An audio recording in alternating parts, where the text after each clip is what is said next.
satria be ny tsao izay any aelo ny mpanely tsao zay afa fantatsika ihany fa miteraka savorivory ao anatin'ny sain'ny vahoaka indrindraindrindra ireo vahoaka manana zoy fidy izay tenenina indraindray fa hoe tsy isy ny fifidianana satria mbola tsy voniny zao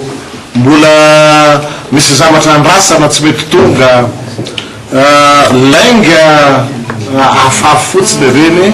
fa rehefa nivory zay androany miaraka tamin'irety mpiaramonina antoka amitsika dia samy nanazavany teto fa tsy misy sakana tsony ny ahafahatsika manatanteraka ny fifidianana amin'ny 5 oktobra ho avy zao koa dia